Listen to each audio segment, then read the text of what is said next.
All right. Good morning, everyone. How's everyone doing today? I'm feeling kind of tired. I don't know. Is anyone else tired?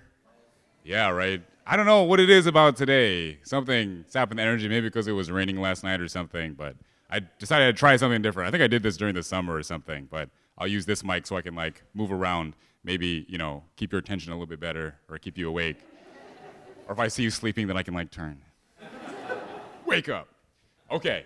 So, unfortunately, I was not here last weekend. I know there was a wonderful Dharma message given by Sensei Kelvin, but I was at a bachelor thing. So that, I'm at that age now where everyone's getting married, right? All my friends and family. So I'm always having to go out to all these things. So if I'm not here, odds are I'm at a wedding or something wedding related.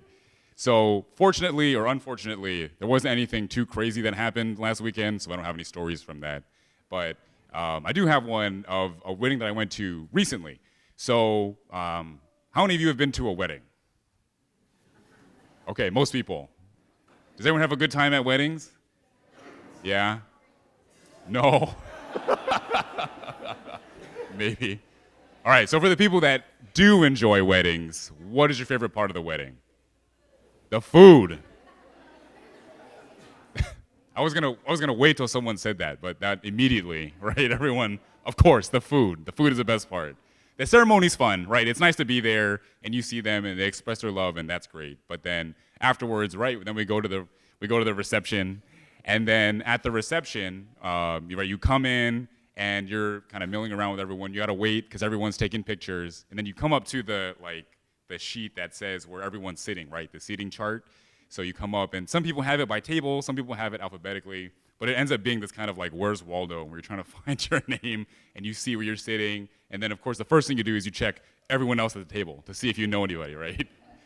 So this particular wedding, it was Michelle's girlfriend that got married. So I didn't know a lot of people. There's a couple people that I knew, but I didn't know a lot of people. And then at this table, there was some people that, again, she knew, but I didn't really know. So I had to kind of get to know everybody there. If anyone's made like one of these wedding like seating charts before, it's like a headache, right? Because you have to seat people depending on the number of seats at the table, and then it's easier if they're coupled up because then you can have the even numbers, but then you have like a single friend that you got to put somewhere, and it's like, well, they're too young for these people, but they're too old for these people, and it'll be awkward if they sit with these people. So always have like weird like mishmash tables or something. Anyway, so I get to the table, and the people there are very nice. I end up sitting next to a young woman, and she's very friendly. So we were talking, and at this point in the reception, it's been kind of a while. It's kind of longer than most, I think, between the ceremony and the reception. So people have been having a good time, right? It's open bar, so so people are having a good time. And we're waiting for our food. So she's talking to me, and she says, like, oh, I'm really excited about tonight's dinner. So it's, oh, okay, I'm asking her why. And she recently had graduated college, so not quite, making a lot of money. But at this dinner, she had the option to get steak. So I like steak as much as the next person, and I like free stuff as much as the next person. So when you get free steak, right, that's pretty fantastic. So I get where she's coming from, that you get like this wonderful meal and then you don't have to pay for it. So she's really excited for this steak. We all have our little name cards, and it tells all the people that are serving the food what you get. So it says on hers, like, steak. So she's really excited, just pointing out to me, okay, that's fantastic. Yes, I also like steak. And then we're waiting and waiting and waiting, and so it gets to a point where it's like, okay, my cup's empty. I'm gonna go get some more drinks. So she gets up and she goes. And I was like, okay, I'll make sure that your food is here when you come back. I'll let them know that you're here so that they won't skip you. And the waiters come out. They come out with the first dish. So the first dish ends up being something that I've never seen before. It was a mushroom bisque. Has anyone had a mushroom bisque before? Okay, so maybe like 3 people. It's not. I feel like we don't see that very often. So people had like a tomato bisque, right? You get that with the grilled cheese. Really good on cold days. A good day today. Today's a good day for tomato bisque and grilled cheese. Yeah.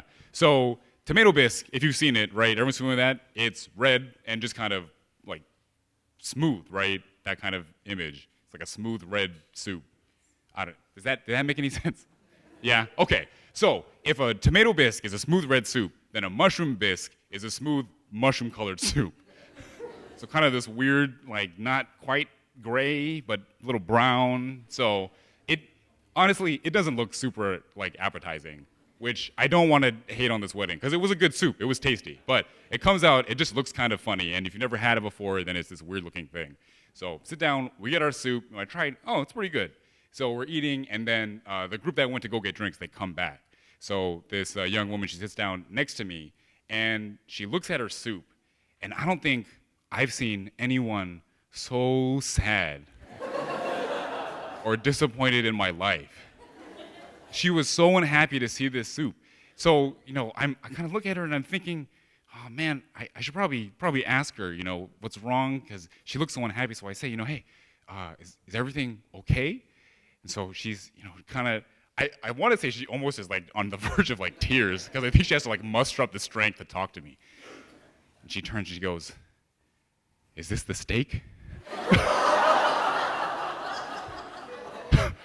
So then like, at first this doesn't compute. So like the gears start moving in my head and I'm going, what? Oh, she thinks that they cooked the steak and then they put it in a blender, pulverized it, and then poured it into a bowl. So the devil on my shoulder tells me, like, this is a great opportunity to mess with this person. You should definitely say yes. But then, like the angel on my shoulder is like, no, geez, you can see like the hurt in her heart, how disappointed she is that this isn't a steak. You should show some compassion. So I said, oh no, this is just a soup. The steak is coming later. And then so she lit up and she was really excited and the steak was really good. But I wanted to tell this story because whenever we meet people, we always meet them at a certain point in their life, right?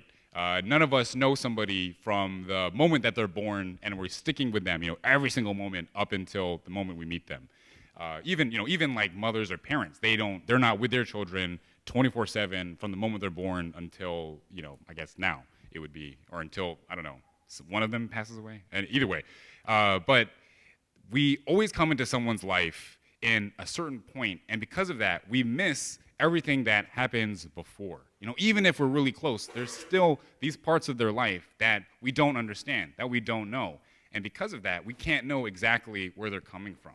So oftentimes when we meet people that we've never seen before, we meet them, and I think most people, they make kind of like a snap judgment, or at least I do. You make this kind of snap judgment like, oh, I'm gonna like you, or I'm not gonna like you, or you're entertaining, you're not entertaining, either way. But what we have to realize is that we can't always be making these immediate judgments, and we have to get to know these people to really understand them.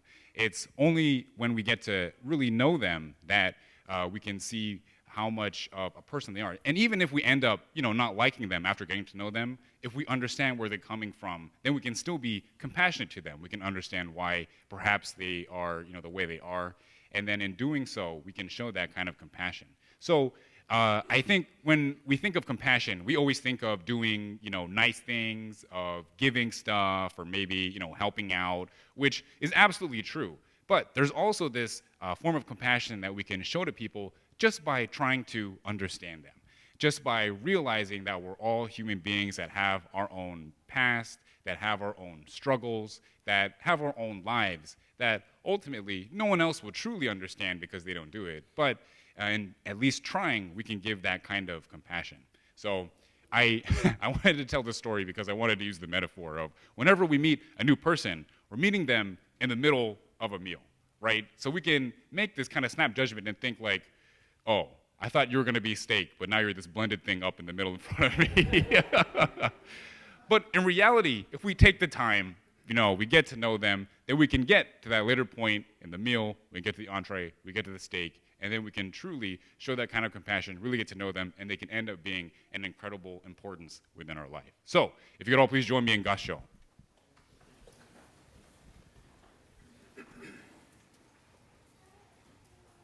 Don't let meeting someone be the mushroom bisque, let it be the steak. Now, Mwami Dawatsu. Now, Mwami Dawatsu. Namu Amida Butsu.